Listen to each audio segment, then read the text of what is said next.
Hello, this is Fear Dragon, and welcome to Breaking Out, the show about North American StarCraft 2 players. Here on this show, we take a look at an up-and-coming North American talent. Each week, we check out a new player to get a feel for their personality and their playstyle. On Thursday, we interview the player to find out more about who they are and why you should care about them. On Friday, we watch 3 of their games as we cover their playstyle in each of the 3 matchups. Saturday, we take a look at an awesome game they played and relax with a little bit of fun as we recap the week and get an analysis of the games. Breaking Out will cover 8 players before it culminates into the Breakout Invitational. With a minimum prize pool of $1,000, we find out who is the most likely player to break out of the North American scene. But enough of that. Let's go ahead and jump right into it. Hope you guys enjoy the show. Hello, this is Fear Dragon, and welcome to Breaking Out, the show about North American StarCraft 2 players that you need to know about. Today on the show, we're going to be taking a look at the Zerg versus Protoss from the week of Team Gravity's Kreos, week number 7. Let's go ahead and jump in and introduce the players as we spawn down here in the bottom side of the map. Polar Knight on top of the player representing Team Gravity, and the highlight player of the week, it is Team Gravity's Kreos. And his opponent spawning up here in the top side of Polar Knight as the blue Protoss player. I have no idea. Barcode! I suppose that this clan decal should mean something, but I don't know. Maybe he is a scientist. That is what I am gathering from that decal. So he's clearly going to be a very, very smart Protoss player, which could prove a little bit problematic because Kreos has definitely expressed his disdain for playing Protoss right now. He doesn't feel super comfortable against them. So how is he going to handle this game? Again, Kreos, as we learned in his interview, is a player that really does like to play into that macro late game. And he also enjoys playing a bit more of a harassment kind of style where he picks his opponents apart. And against Protoss, it can be really hit or miss. It really depends on what the Protoss player decides to do around the 2 to 3 base time, because there are a lot of really big pushes that Protoss players can do that you honestly just have to dedicate all your units to defending with. You can't really afford to have units poking in at the natural expansion and going to the 3rd expansion, blah, blah, blah. Like, if they're attacking you, you need everything ready to try and defend. So it's going to be a bit interesting to see how this ends up shaping out. How does Kreos actually deal with that kind of stuff? Now, we have a gateway expansion coming down from our barcode player. I guess I'll just call him Profac. It's kind of like Prozac, I guess. But yeah, our barcode Protoss player, actually going for...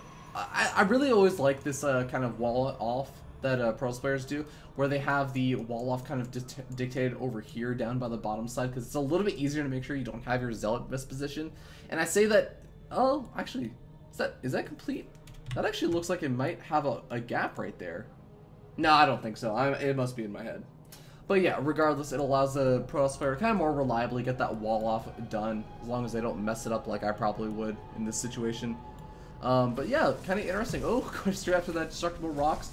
It looks like he doesn't like dealing with those. But in the meanwhile, Kreos, he went for the spawning pool first, getting up that hatchery, looking to play it pretty safe, and actually going to be going across the map with those initial 2 Zerglings, just poking out, seeing what his opponent is up to. The Overlord has already kind of seen that it's been a gateway expansion so far, but this is going to allow him to do a little bit of pokey damage, see when the wall off is going up, and sometimes you can see some pretty crazy stuff go up from the Protoss player, and I like this. The 2 Zerglings, or 4 Zerglings at this point, can actually do a nice job kiting around that Zealot.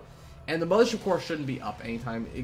Oh, okay. I was going to say it isn't going to be up for another like 15 or so seconds, so you could poke into the main base.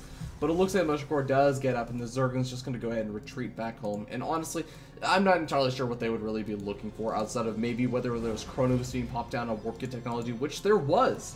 And that could very well indicate that we want to see some big 2-gate or 2-base aggression coming out from our Protoss player. This could very well just be a 4-gate aggressive build. As, I mean, Chronos going down on that. We have 2 extra gateways being popped up over here. A pylon being thrown down. So it looks like this may just very well just be 3 gateways. Okay, no. There is a 4th gateway hidden back over here by the backside. And it looks like Kreos actually spots that out. So he has seen all 4 gateways. Did he actually notice that there was a Chronos going down on the warp gate? That actually, I imagine that someone like Kreos probably has. So he should actually be in an okay position to try and get the defense. And yeah, we see a early Roach Warren being thrown down. He has the 2 gas guards already up and running. This is definitely a really good identification from Kreos. He knows what's going on. He's going to be preparing to try and defend against this. Now, the first Zergling is already out. The Mother's Core is also already there. And basically what the first player wants to do over here is he wants to force out as many Zerglings as possible. And in best case, you want to try and snipe off a 3rd expansion. But there is no 3rd expansion for Kreos. Kreos has already identified what his opponent is up to.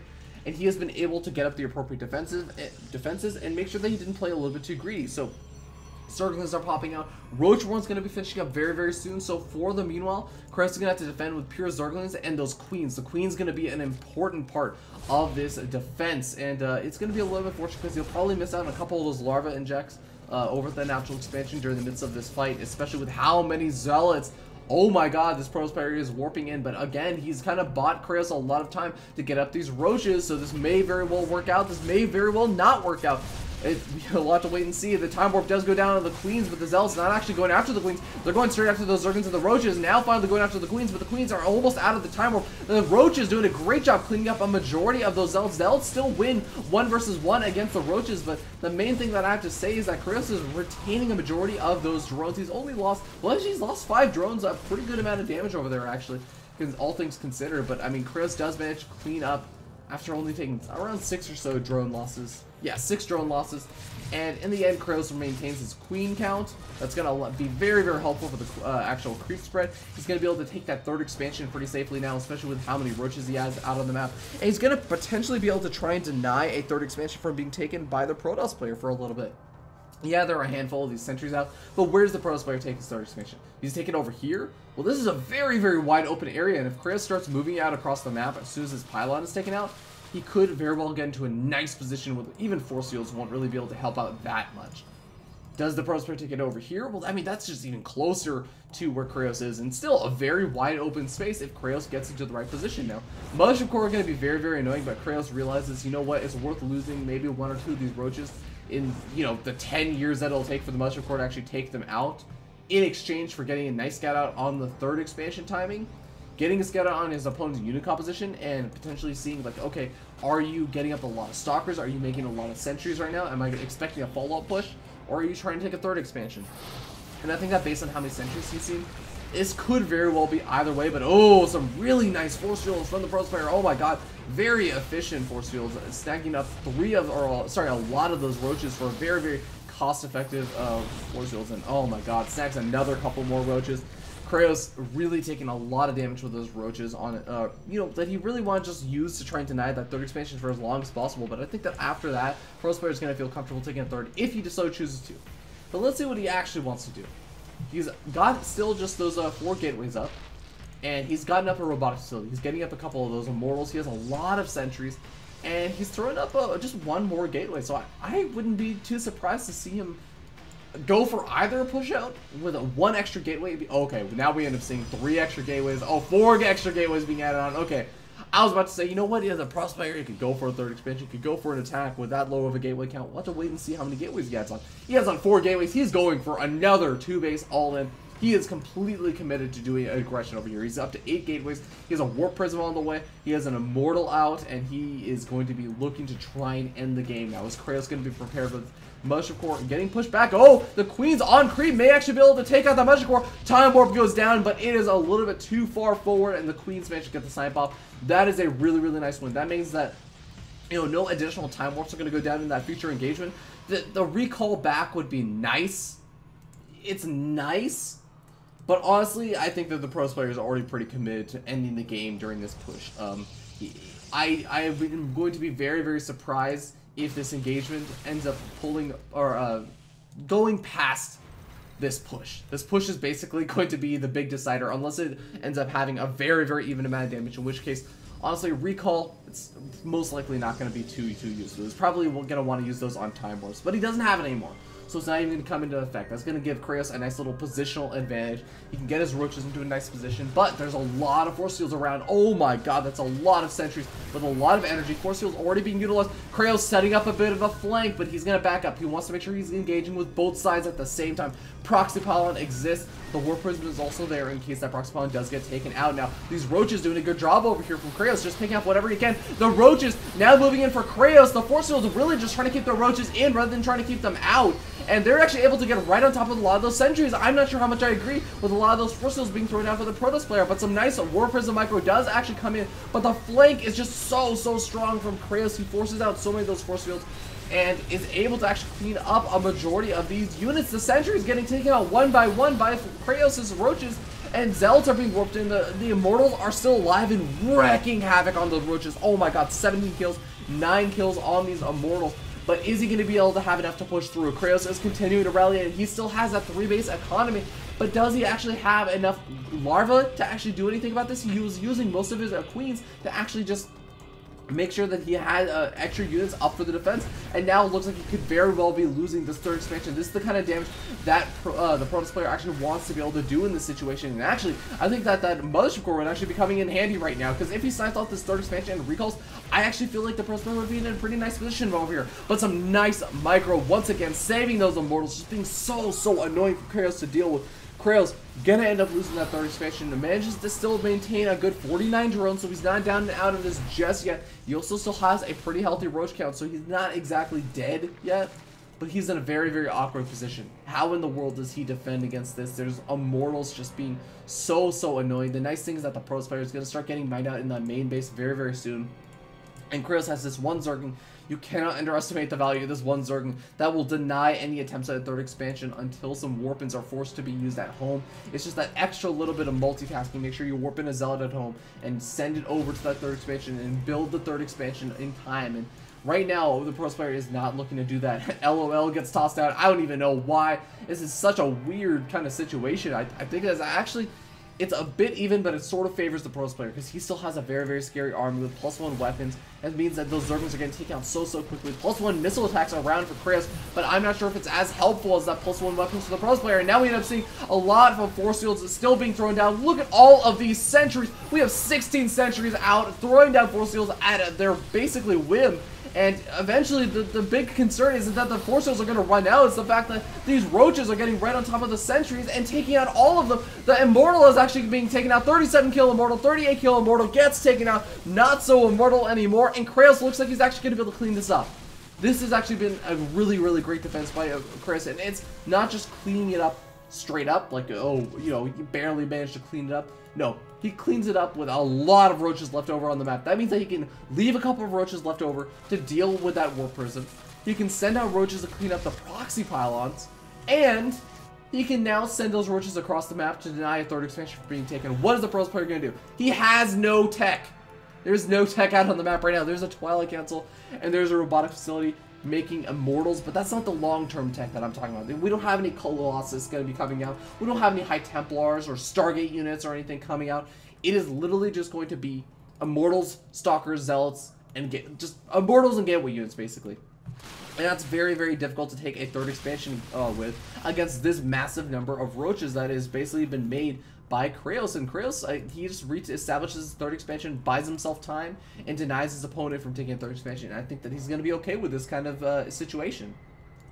Now, he does still have to be worried because, again, a Protoss player, even on 2 bases, that's enough to produce a pretty scary army given some time. He's making a lot of those Immortals. He still has a Warp Prism out. He still actually has a decent number of sentries out, surprisingly enough. I mean, he managed to salvage 4 of them from that last kind of engagement, but again, it's really going to come down to where does the engagement happen. And it looks like, again, that Zergling, he gets a spot off and says, oh, you're trying to take that third expansion? Well, I have something to say about that. It's starting to move around with that big army that he's kind of built up of Zerglings and Roaches. And honestly, I'm kind of surprised that the game actually went to this point in the game. But Hydro Stand is now finished up, and that is going to play a huge role in this now. The Warp Prism could eventually get sniped off. Recall is forced to be used by the Protoss player. He does not want to get caught out of position on creep against this army. And how in the world does he defend this third expansion? The third expansion gets Vulcan Fire down. I don't think he's going to be able to get there in time. And that is a really, really annoying loss for the Protoss player. Kreos doing a good job making sure that he gets whatever damage he can done on this Protoss player. And honestly, the Protoss player cannot really enforce this engagement out unless he gets some amazingly beautiful positioning. He needs to make sure this engagement happens on the ramp with the Zerg player trying to move up or something. Or he gets like the best force fields of his life right now, because that's a lot of Hydros and a lot of Roaches. And again, they have still pretty good upgrades. Plus 2 weapons going to be finishing up very, very soon for the Protoss player. But they're not finished up just quite yet. He's going to be waiting and has a handful of these probes. I mean, honestly, the probes, they really don't have anything better to do than try and start long distance mining for this third expansion, because the main base is basically mined out. Look at all these probes trying to mine off of one mineral patch. This is basically like that soda machine that everyone's in a giant line for. And it's not super duper effective, because that soda machine can only serve one person at a time. But now we end up seeing, ooh, this could be the kind of engagement angle that the Protoss player wants. Down a ramp. Has a couple of wasted force fields, I have to say, though. And this isn't like the earlier game. I mean, yeah, he still has a lot of sentries around. But this isn't like the earlier part of the game where he had 16 sentries, could literally throw down as many force fields as he wanted to. He has to be a little bit cautious and make sure that he doesn't waste too many of them. But Spire is actually going to be coming down for Kreos. Now, he's getting mined out in his own main base as well, so he doesn't really have a booming economy or anything. Natural expansion also getting mined out. Third expansion still sitting pretty healthy, but oh, hold that thought. We end up seeing the big engagement happening over here. A lot of force fields being thrown down, just keeping a lot of these Roaches and Hydras pushed out of the engagement, but Kreos still has the opportunity to try and do some damage on this third expansion. There are still a handful of force fields left over. Man, does this Protoss player love his force fields. And the Roaches, I mean, a couple of them are focused firing down that third expansion. He manages to kill it off. No cancel gets thrown down on that. That is going to hurt for a Protoss player in this kind of economic situation. And the trades, they're actually relatively even, all things considered. Because honestly, if the trades end up being completely even and Kreos ends up trading unit for unit, he's going to be happier with it. Now, looks like the Protoss player will finally clean up, still manage to salvage a good 3 of these Immortals, 15 kills, 9 kills, 6 kills with plus 2 weapons. It still has a decent number of Stalkers left over, but he lost that third expansion, and that is going to be so annoying. Look at how slow the income is for this Protoss player. Like, once these mineral patches start wearing thin, and honestly, wearing thin, one of these mineral patches just wore out in front of our very eyes. You can see how difficult it is going to be if Kreos manages to get one more snipe off on that third expansion. If he can do that, I honestly think that he will be in a game-winning situation, as long as he can also defend any kind of counter push that could come out from the Protoss player. But it's a very interesting decision to see this kind of warp person harassment. I would like to see him just drop these Immortals. Don't warp anything in. You cannot afford to warp anything in. Just try and do as much damage as possible. Pick out a couple of Hydros for free. Boom. Shield damage, no problem. Immediately picks up and doesn't really take a whole lot of damage. Beautiful play over there from the Protoss player. But Kreos, he's moving out across the map. He might snag a free Immortal. This Immortal, oh man, these Immortals have been so important. Even the Observer gets picked off, and the Immortal does end up falling on that ramp on the retreat. And that is a pretty big loss over there for the Protoss player. Every single unit is so important. He has 2 Immortals left, I believe. And both of them are sitting over in the main base. Managing to pick off a Queen. Nice little win over there. That means that it's a little bit less Larva Injects. But honestly, both these players have been playing such a low econ game that I don't know if Kreos really even need the Larva Injects. With 5 hatcheries automatically producing larva, and still has larva injects going down on the other hatcheries, I don't think it's going to be the biggest deal. The big thing is going to be whether or not Kreos can try and deny the sword expansion once again, because I don't know if the Protoss player has enough to defend. He has a single Colossus out. Is that going to be even in position to defend over here? Kreos is just gunning it down on that third expansion. He realizes if he takes that out, there is no economy for the Protoss player to be backed up on, and that is going to actually be the end of the game. The Protoss player taps out, and Kreos going to take this very, very crazy Zerg versus Protoss that honestly I thought was going to end around the 15-minute mark, went to the 25-minute mark, or 24-minute mark, and really, really sick play. So guys, thank you so much for tuning in. That is actually going to put an end to game day. So if you enjoyed all of these, the gameplay from Kreos, please be sure to check him out with all the links that are supplied over in the Twitch chat. If you're watching this live on twitch.tv/FearDragon64, if you're watching this on youtube.com/FearDragon64, you can check out all those links just down below the video. But guys, that is going to be the end to today. So hopefully if you guys enjoyed the video, also please consider following me and subscribing to me over on Twitch and YouTube. And yeah, that's actually going to be it. So please be sure to tune in tomorrow for the Awesome Day episode with Team Gravity's Kreos. as we do a little bit of analysis of these very games, get his actual thoughts on these games. I know that a lot of really cool stuff happened in these games, and I'd love to hear his own thoughts on the how these games went. But also, be sure to tune in for the arcade segments. Also, be sure to tune in for the awesome game that will actually be a game. Just a little bit of a preview. It's another game from the Deimos Esports Team League. It was a game against Complexity's QXE, a very, very well-respected Terran player, and should be very, very interesting to see.